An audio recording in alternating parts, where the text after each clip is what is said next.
To my channel coaching centre. तो आज मैं पढ़ाने जा रहा हूँ हिंदी का 14 चैप्टर लोकगीत। तो लोकगीत अपनी लोक ताजगी और लोकप्रियता में शास्त्रीय संगीत से भिन्न है। लोकगीत सीधे जनता के संगीत है।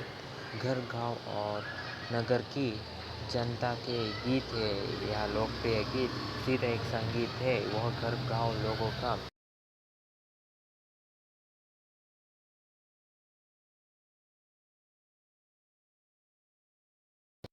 त्योहार और विशेष अवसर में यह संगीत गाया जाता है और सदा से ये हमेशा ये गाए जाते हैं, चाहे वो कोई भी अवसर हो।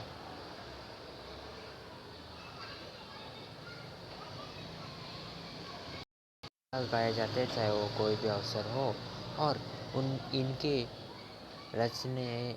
इनको रचाने वाले भी आदि कतर गांव के लिए ही है। तो उनके इस गांव से ही है। स्त्रियों ने भी इनके रचना में एक विशेष पात्र निभाया है।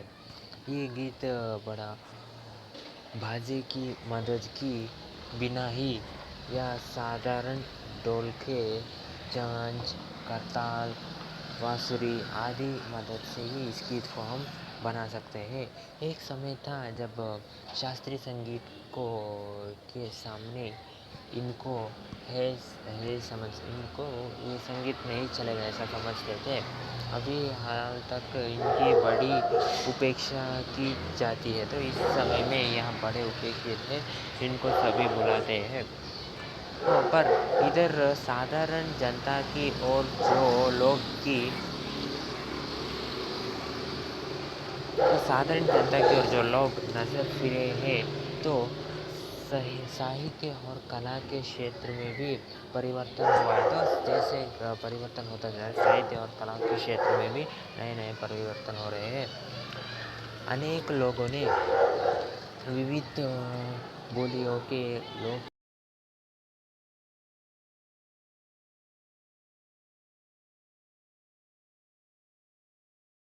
लोकगीत के कई प्रकार है।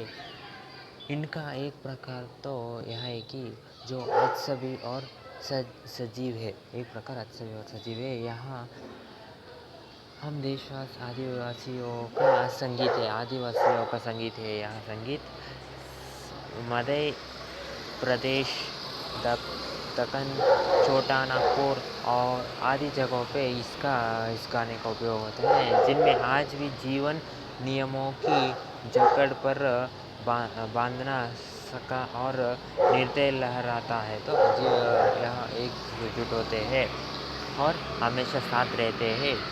इनके गीत और रचना और नाच आदि का अधिकतर साथ साथ और बड़े बड़े ढोल और अकेले नहीं होते। ये एक ग्रुप इवेंट जैसे कहते हैं। 20-20, 30-30 आदमी और औरत के दल एक साथ भी इसमें भाग लेते हैं। पहाड़ियों के अपने अपने गीत है। पहाड़ी लोगों के अपने गीत है। जैसे अभी आपने देखा और सिर्फ जो नागपुर, छोटा नागपुर उन लोगों का गीत है, वैसे पहाड़ी लोगों का अपना अपना गीत है। उनके अपने अपने भिन्न रूप होते हैं। जैसे अशास्त्रीय होना का कारण उनमें अपनी एक समान भूमि है। गढ़वाली, किन्नौर, कांगड़ आदि के अपने अपने गीत हैं उनके, और उनका अलग नाम है, वह है पहाड़ी पड़ गया है। तो पहाड़ी पड़ गया है उनका अलग नाम है। वास्तविक लोकगीत देश के गांवों और देहातों में है। देश के गांवों में वास्तविक गीत है। उनके संबंध देहात है।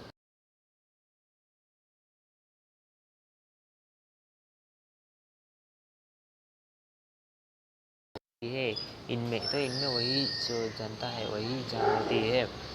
चैता, कजरी, बारहमास, सावन आदि में मिर्ज़ापुर, बनारस और उत्तर प्रदेश के पूर्वी और बिहारी के पश्चिमी जिले में गाए जाते हैं आदि गीत। तो बाउट और बतियाली बंगाल के लोकगीत है। बंगाल के लोकगीत यह दोनों हैं। और इन देहाती के रचयिता कोरी कल्पना को इतना मान मान में देकर अपने गीतों के विषय गर्ज रोजमर्रा के बहते जीवन से लेते हैं। तो यह अपने गीता का विषय रोज के होने वाले काम काजों से लेते हैं। तो आगे पंजाब में माहिया और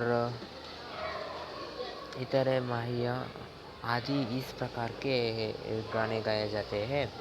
तो इन देहाती गीतों का रचना है काल्पनिक है, इन्हें देख के बनाया गया है किसी देश में। तो कहरोई, बिहारी, दोबियो और आदि देते में बहुत गाए जाते हैं और बड़ी भीड़ आकर्षित होती है इस गानों से। तो इनकी भाषा के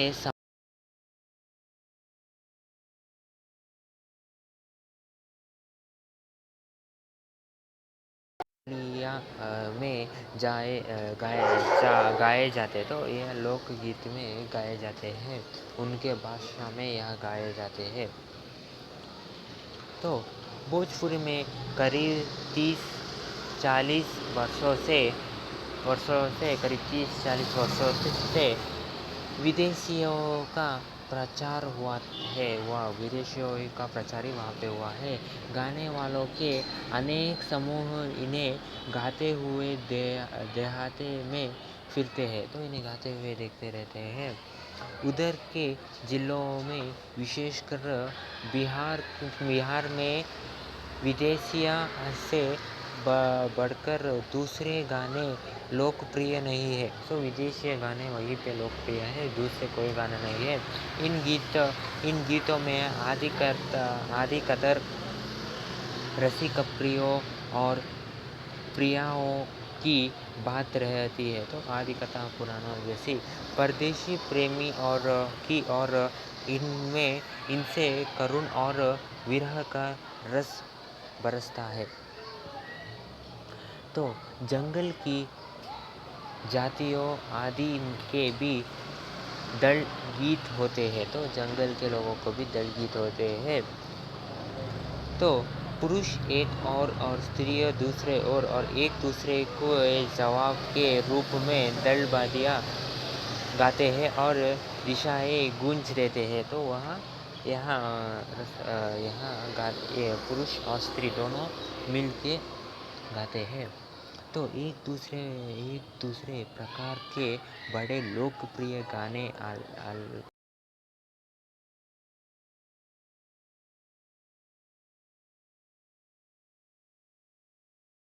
है जो बुंदेलखंड में गाया जाता है, राजस्थान बुंदेलखंड। आरंभ तो इसका चंदेली राजाओं से हुआ। तो चंदेली राजाओं के राजकवि से इसका आरंभ हुआ। तो जगनिक से माना जाता है कि जिसने अल्लाह उदल की वीरता क्या अपने महाकाव्य में बखान किया, पर निश्चय ही उसके छंद को लेकर जनबोली में उसके विषय को दूसरे देहाती कवियों ने भी समय पर अपने गीतों में उतारा। और ये गीत हमारे गांव में आज भी बहुत प्रेम से राजस्थान के बुंदेलखंड में यह गीत गाया जाता है। इन्हें गाने वाले गांव ढोलक लिए गाते फिरते हैं। तो इस गीत को गाने वाले गांव में ढोलक लेकर पूरे गांव में फिरते हुए गाते हैं। इसी की सीमा पर उन गीतों का भी स्थान है जिन्हें नट रस्सियों पर खेल करते हुए गाते, तो जो रस्सियों में चलते हुए समय गाते हैं। आदि कतर ये गद्य पदात्मक है और इनके अपने बोल है। तो आदिगत इनके अपने बोल है। अनंत संख्या अपने देश में स्त्रियों की गीतों की है। तो स्त्रियों के गीत ही अनंत संख्या में है तो ये गीत भी लोकगीत है। तो यह गीत भी लोकप्रिय है, पर अधिकतर इनके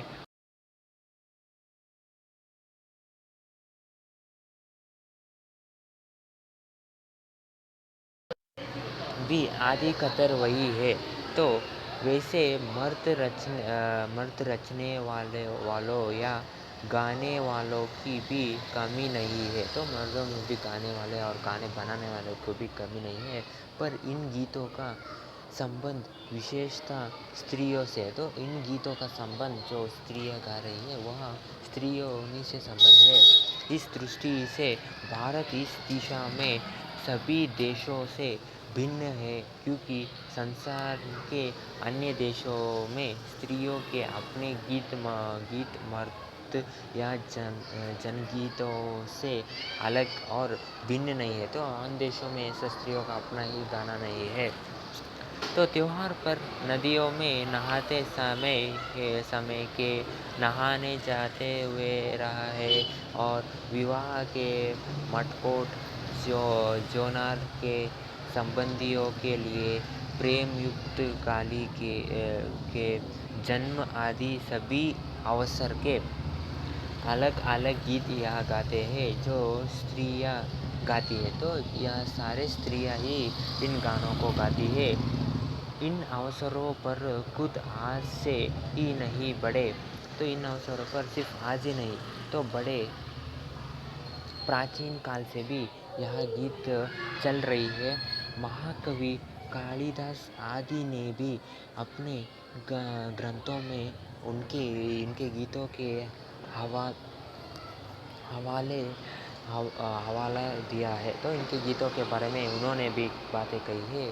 सोहर, बानी, सेहरा आदि उनके अनंत गानों में से कुछ है। तो इनके गानों में से जो स्त्रियाँ गाती है उनके गानों में से सोहर, बानी, सेहरा यह सब उनके गाने हैं। वैसे तो 12 मास से पुरुषों के साथ नारियाँ भी गाती है। तो कभी कभी पुरुषों के साथ नारियाँ भी गाती है। तो एक विशेष बात यह है कि नारियों के गाने साधारणतः अकेले नहीं गाए जाते। तो नारियों के गाने उनके जो गाने होते हैं वो अकेले वहाँ नहीं गा सकते हैं, दल बांधकर गाए जाते। तो एक अकेले नहीं गा सकते, वह एक ग्रुप एक दल बन के जाते हैं, और वह एक दल बन के जाते हैं और अनेक कंठ एक साथ फूटते हैं। यक्ष अधिकार उनमें मेली नहीं होती है, फिर भी त्योहार और शुभ अवसरों पर वे बहुत ही भले लगते हैं। तो वह फिर भी वह त्योहार और शुभ अवसर में बहुत भले बहुत खुशी से गाते हैं। गाँवों और नगरों में गायिकाएँ भी होती है जो विवाह, जन्म आदि के अवसरों पर गाने के लिए बुला लिया जाता है। तो जिन्हें गाने के लिए बुलाया जाता है गायिकाएँ जो विवाह और या नामकरण, जन्म आदि के अवसर में बुलाया जाता है। सभी ऋतुओं में स्त्रियों उल्लासित होकर दल बांधकर गाती है। तो स्त्रियाँ उल्लास के साथ बहुत जोश के साथ दल बांधकर यह गाना गाती है सभी ऋतुओं में पूरे वर्ष में। पर होली, बरसात की कजरी आदि तो उनकी अपनी चीज़ है। तो वह उनकी अपनी चीज़ है, वहाँ अपने इस तरह से गाते हैं या मज़ा करते हैं जो सुनते ही बनती है। पूर्व की बोलियों में आदितर मैथिली, कोकिली, विद्यापति के के गीत गाए जाते हैं। तो पूर्व में पर सारे देश के कश्मीर से कन्याकुमारी केरल तक और काठियावाड़ गुजरात से राजस्थान से उड़ीसा आंध्र तक अपने अपने गाने हैं। स्त्री और ढोलक की मदद से गाती है।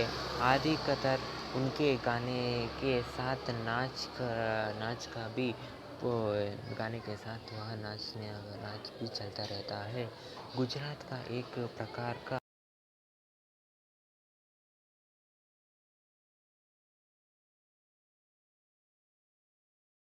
खेर में धूम-धाम कर औरतें गाती है जो गरबा है। गुजरात का गरबा गान और नृत्य, साथ ही लकड़ियों भी बजाती जाती है जो बाजे का काम करती है। लकड़ियाँ उन्हें भी बजाती है। इसमें नाच गाना साथ चलते हैं। वस्तुतः यहाँ नाच ही है।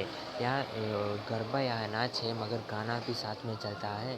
सभी प्रांतों में यहाँ लोकप्रिय हो चला है। तो गरबा बहुत लोकप्रिय है। आपने भी गरबा के बारे में सुना ही होगा। इसी प्रकार होली के अवसर पर ब्रज में रसियों चलता है जिसे दल के दल लोग गाते हैं।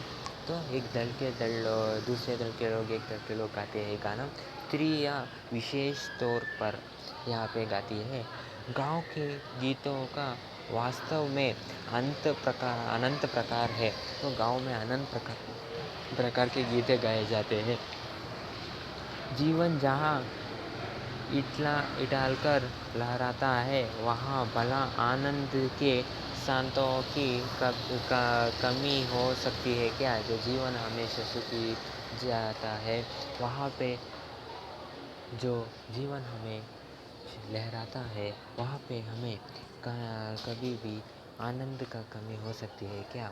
उधम जीवन की ही वहाँ के अनंत संख्यक गाने प्रतीक है। तो जीवन का ही